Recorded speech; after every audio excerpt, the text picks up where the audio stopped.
कि अपने जीवन में गुरु का प्यार पाओ, अपने जीवन में पति का प्यार पाओ, पिता का प्यार पाओ, समाज का प्यार पाओ और देश के प्रधानमंत्री का, राष्ट्रपति का प्यार पाओ।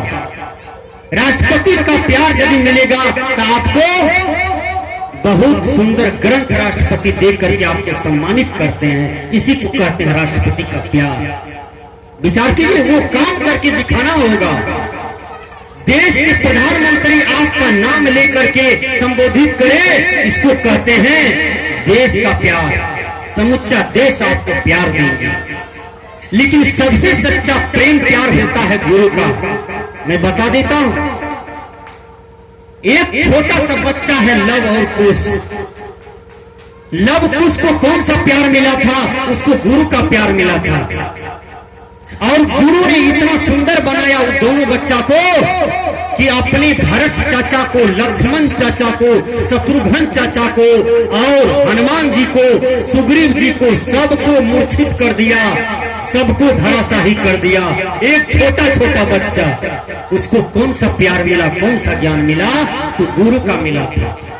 सजना, इसलिए गुरु का प्रेम जो होता है, गुरु का ज्ञान जो होता है, जिस आदमी के जीवन में आ जाता है उसका जीवन अनमोल हो जाता है। इसलिए गुरु से सच्चा ज्ञान लेना चाहिए।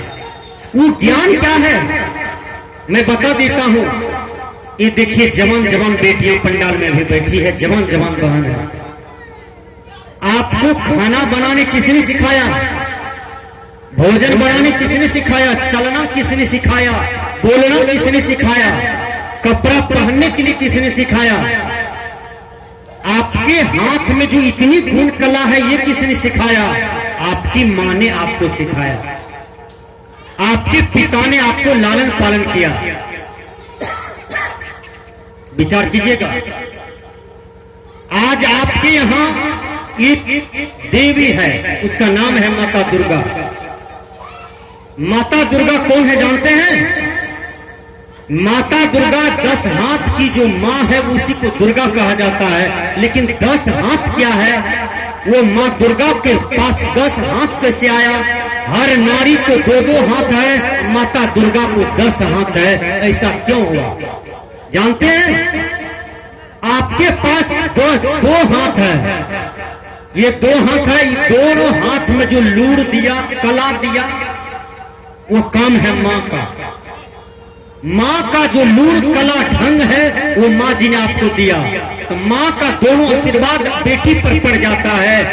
मां का हाथ, बेटी का हाथ, 2-2 4 हाथ होता है। फिर वही जब बेटी पुतहू बन जाती है तो अपने ससुर को जीत लेती है, सास पति जीत लेती है सेवा करके, पति को जीत लेती है और सास को जीत लेती है। उधर 6 हाथ है, इधर 4 हाथ है, 6-4 10 हाथ हुआ। इसलिए हर नारी दुर्गा का रूप होता है। आपके पास 10 हाथ है, इसलिए आप दुर्गा हैं। दुर्गा आपसे बाहर नहीं है। कोई आदमी देखिए आज काली मैया को पूजा करने के लिए जाता है, और अक्सर जो भ्रमवादी लोग हैं वो काली मैया के आगे में पठा चढ़ाता है, बकरी चढ़ाता है, खस्सी चढ़ाता है। अरे दूसरे को बलि देने वाले, तुमको किस पंडित ने दिमाग में भ्रम लगा दिया? कोई काली माता खून का प्यासा नहीं है, कोई काली माता किसी का गर्दन का प्यासा नहीं है, किसी का जीवन का प्यासा नहीं है। जो पंडित ये समाज में भ्रम फैलाया है, उस पंडित से पूछिए, पंडित जी काली मैया किसका बलि मांगता है? विचार कीजिए। और ये समाज के लोग भ्रम बस बकरी को चढ़ा देता है, बकरी को गला काट देता है, ये भ्रम है। रावण अपना माथा का बलि देता था। हर आदमी यदि काली के भक्त बन जाए तो हम कहते हैं कि इस धरती पर एक भी बकरी खसी नहीं दिखाई पड़ेगा, सब बकरी खसी उजड़ जाएगा। उजड़ जाएगा कि नहीं? हर आदमी बकरी खसी को काट काट करके काली मैया के आगे में चढ़ा देगा और एक भी बकरी खसी नहीं बचेगा। विचार कीजिए। इसलिए आप भ्रम में न पड़े सजनों। ये भ्रम संसार को लूट रहा है, ये भ्रम संसार को खा रहा है। ये काली रूप क्या है, दुर्गा रूप क्या है, मैं बता देता हूं।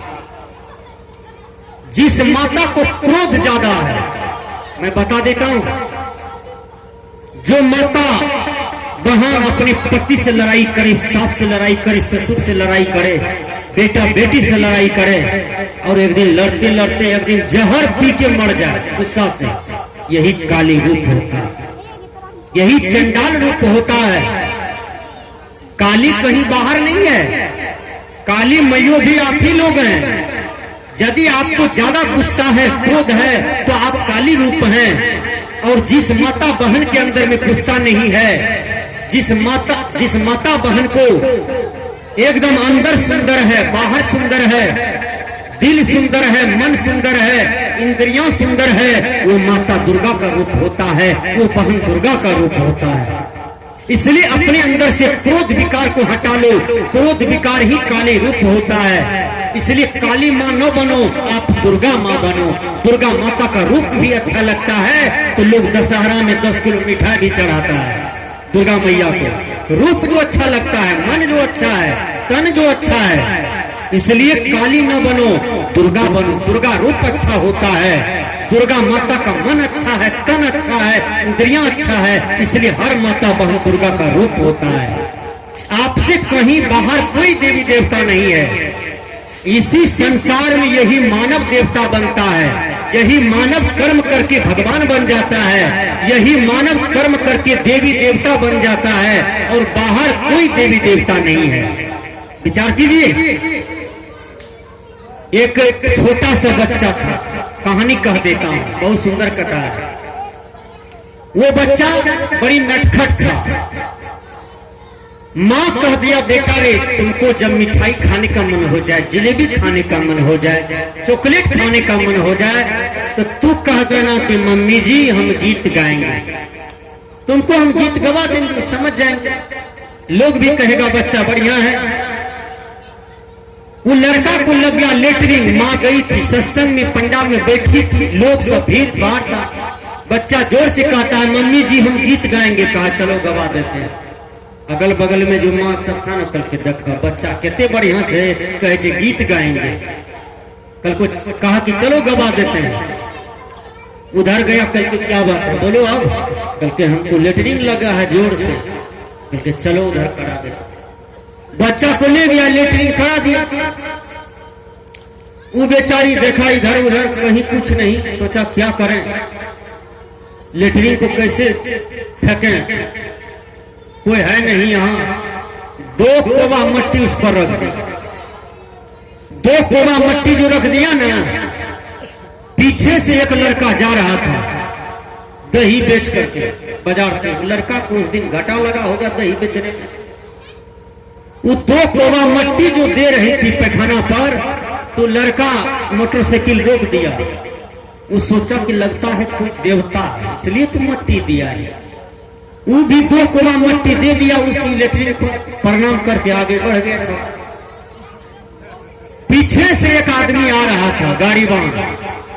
वो बेचारा को भी मकई में घाटा लगा होगा, सोचा ही देवता को पूजा कर लेते हैं, कहीं नफा हो जाए तो हो जाए। वो भी गाड़ी बैल खोल दिया, उसको 2 कोबा मट्टी दे दिया प्रणाम करके, वो भी गाड़ी जोड़ के चल दिया। पीछे से जितने भी आदमी आ रहा था, सब 2 कोबा मट्टी देते जा रहा है और प्रणाम करके आगे बढ़ते जा रहा है। एक मर्द मट्टी हो गया। टोला टट्टी का लोग आया, देखा सुना, कहा कौन देवता है। कहा हम लोग को कोई पता नहीं है, लेकिन देवता उखड़ा है तभी तो मट्टी दे रहा है।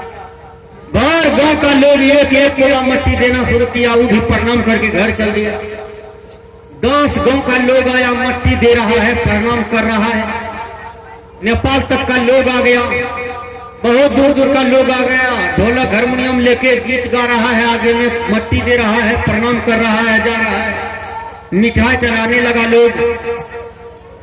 विचार कीजिए, उसी रास्ते से एक महात्मा जी आ गए। महात्मा के पास 2 चेला था। महात्मा जी कहते हैं, हे हो कौन देवता छिए। कल के नहीं जाने छी, लेकिन कल 12 बजे उदय भेल छे, कल 12 बजे प्रगट भेल छे देवता। कल के देवता कटे छे, कल के यह माइक तौर में छे, कल के ओकरा चिन्हिए, शक्ति ओकर देखबो केना है छे। महात्मा जी ने कहा दोनों चेला को, बेटा मट्टी हटाओ तो देखें देवता किधर है इसमें। घुसियाया हुआ, मट्टी हटाते हटाते हटाते 3 घंटा लग गया। हटाते हटाते हटाते वो छोरवा जो लेटरिन किया था, वो दोनों छोरवा का लेटरिन दोनों महात्मा के हाथ में धर लिया। कल के यही देवता। तो ये संसार के लोग देखिए कितना बड़ा भ्रम में है कि देवी देवता को नहीं जानते हैं। सोखा क्या है, गहिल क्या है, मोखा क्या है, भगवती क्या है, काली बंदो क्या है। मैं थोड़ो काली बंदो होता है, गहिल थोड़ो गहिल मैं थोड़ो मट्टी का होता है। ये तो आप ही जैसा नारी थी गहिल में, बढ़िया काम किया तो देवी हो गया। जैसे सबरी देवी हो गई, मीरा देवी हो गई, सहजोबाई देवी हो गई, सीता मैया देवी हो गई। उसी प्रकार ये देवी देवता जो है बढ़िया काम किया, समाज राष्ट्र में सुंदर साधना किया तो देवी हो गई। इधर देवता हो गया, मर्द लोग, पुरुष लोग देवता हो गया। शक्ति तो मानव के अंदर में होता है, इसलिए जानना चाहिए। कबीर साहब ने कहा